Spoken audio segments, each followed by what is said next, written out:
दोस्तों, भारतीय अंतरिक्ष अनुसंधान संगठन यानी इसरो ने अपने सफर की शुरुआत शून्य से शुरू की और आज इनकी अनेक सफलताओं ने इसरो को दुनिया के सबसे प्रतिष्ठित अंतरिक्ष संगठन के तौर पर पहचान दी। 15 अगस्त 1969 से 7 सितंबर 2023 तक इसरो ने ऐसे कई मुकाम हासिल किए हैं जो इतिहास में एक मिसाल है। कहते हैं कि सफलता और असफलता जिंदगी का एक हिस्सा है और इससे कभी घबराना नहीं चाहिए, और सफल वही होता है जो कभी न कभी असफलता का स्वाद चखता है। इसरो के लिए भी सफलताओं के साथ कुछ अवसर ऐसे आए जब उसे असफलता का सामना करना पड़ा। भारत के चंद्रयान 2 का इसरो से संपर्क टूटना भी वैज्ञानिकों के लिए निराशाजनक रहा है। हालांकि इसरो ने ये बार बार साबित किया है कि बाधाओं के बाद उसने और लंबी उड़ान भरी है। 1947 में अंग्रेजों की बेड़ियों से मुक्त होने के बाद भारतीय वैज्ञानिकों और राजनीतिज्ञों ने भारत की रॉकेट तकनीक के सुरक्षा क्षेत्र में उपयोग एवं अनुसंधान एवं विकास की योजना बनाई और उस पर लगातार मन लगाकर काम शुरू किया। डॉक्टर विक्रम साराभाई और डॉक्टर रामानाथन ने 16 फरवरी 1962 को Indian national committee for space research की स्थापना की, जो आगे चलकर 15 अगस्त 1969 को इसरो बन गया। उस समय जिस रॉकेट को प्रक्षेपित किया गया था उसे साइकिल के पीछे लगे कैरियर पर लादकर प्रक्षेपण स्थल पर ले जाया गया था। सोचिए, यानी सुविधा नहीं थी, लेकिन कहते हैं ना कि जब इरादों में दम हो तो चट्टानों से भी पानी निकाला जा सकता है। साइकिल पर रॉकेट ले जाने की ये तस्वीर देखिए, जो आज भी इसरो के दृढ़ संकल्प को दिखाती है। इसरो के पहले ही मिशन का दूसरा रॉकेट भारी और काफी बड़ा था। इसे प्रक्षेपण स्थल तक ले जाने के लिए बैलगाड़ी का सहारा लिया गया और ये तस्वीर भी आपको गर्व महसूस कराएगी। उस दौर में हमारे वैज्ञानिकों के पास में कोई दफ्तर नहीं था, कोई साधन नहीं थी, कोई सुविधाएं नहीं थी। नारियल के पेड़ों के बीच स्टेशन का पहला लॉन्च पैड था और एक स्थानीय कैथोलिक चर्च को वैज्ञानिकों के लिए मुख्य दफ्तर में बदल दिया गया। बिशप हाउस को वर्कशॉप बनाया गया। मवेशियों के रहने वाली जगह को प्रयोगशाला बनाया गया, जहां अब्दुल कलाम आजाद जैसे युवा वैज्ञानिकों ने काम किया। इसके बाद रॉकेट को लॉन्च पैड तक साइकिल पर ले जाया गया। थोड़े समय बाद दूसरा रॉकेट लॉन्च किया गया। वो पहले वाले से थोड़ा भारी था, उसे बैलगाड़ी पर ले जाया गया था। यानी ये कहना गलत नहीं होगा कि सुविधा के नाम पर भले ही तब इसरो के पास कुछ भी नहीं था, लेकिन हाँ, देखकर दिल बड़ा खुश होता है कि इरादों की मजबूती बरकरार रही।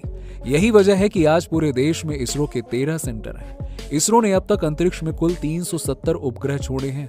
इनमें से 101 देसी और 269 विदेशी सैटेलाइट हैं। मून मिशन चंद्रयान 2 अगर सफल होता तो इसकी संख्या बढ़कर 371 हो जाती।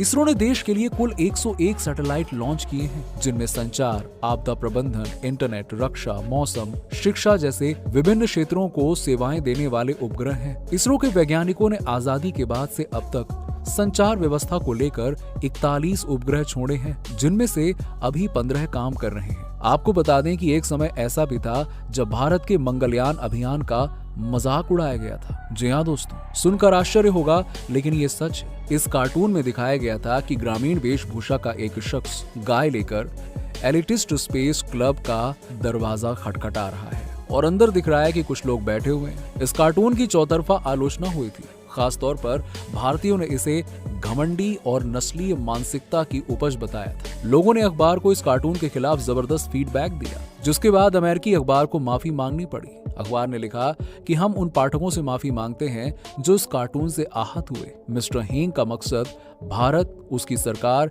या नागरिकों पर सवाल उठाना बिल्कुल भी नहीं था।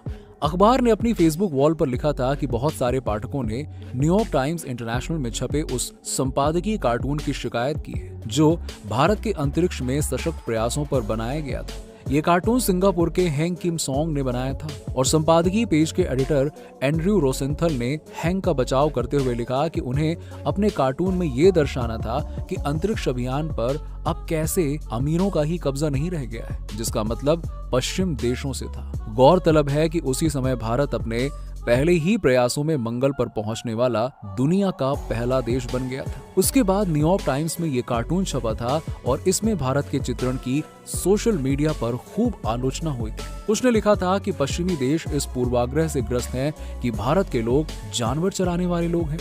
इस कार्टून की टाइमिंग पर भी सवाल उठे थे, क्योंकि कार्टून छपने से पहले ही प्रधानमंत्री नरेंद्र मोदी ने अमेरिका के मेडिसन स्क्वायर से साफ साफ शब्दों में कहा था कि भारत सपेरों का देश नहीं है। और साथ ही दोस्तों उसी समय BBC स्टूडियो यानी कि जो ब्रिटिश ब्रॉडकास्टिंग कॉरपोरेशन है, उसका एक बयान भी सामने आया था कि भारत एक गरीब देश है, उसको अपना पैसा स्पेस मिशन की जगह गरीबी मिटाने में लगाना चाहिए। और दोस्तों ये बयान बहुत ही ज्यादा बेतुका था, जिसे सुनकर हर कोई भड़क गया था।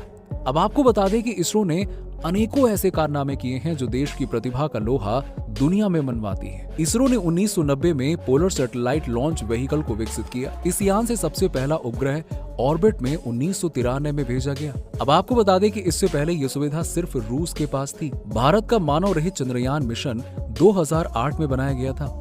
इससे पहले चांद पर पहुंचने का कारनामा सिर्फ 6 ही देश कर पाए थे। मंगलयान, भारतीय मंगलयान पहली बार में ही मंगल पर पहुंचने में सफल रहा।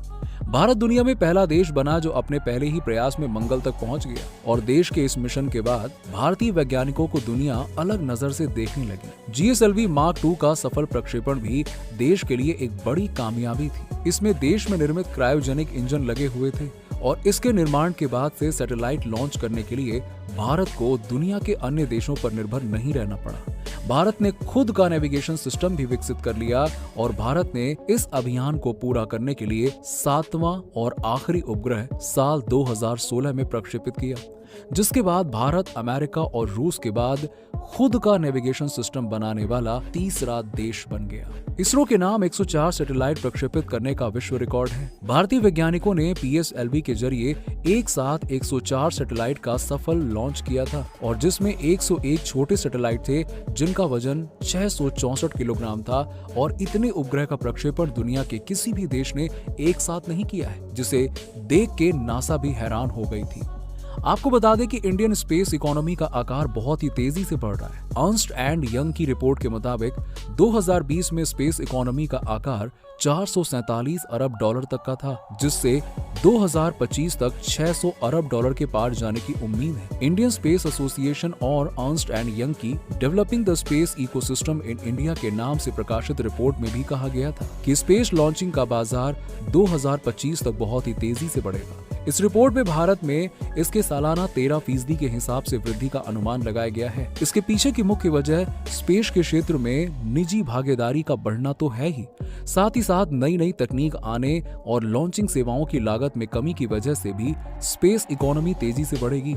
पिछली बार की तरह इस बार किसी स्पेसिफिक क्षेत्र में उतरने की बाध्यता बिल्कुल नहीं है। तो क्यों दोस्तों, इसरो की इस कामयाबी के बारे में आपका क्या कहना है? नीचे हमें कमेंट सेक्शन में कमेंट करके जरूर बताइए और साथ ही साथ ऐसी ही इंटरेस्टिंग वीडियोस के लिए चैनल को सब्सक्राइब करना ना भूलें। मिलते हैं आपसे अगले वीडियो में।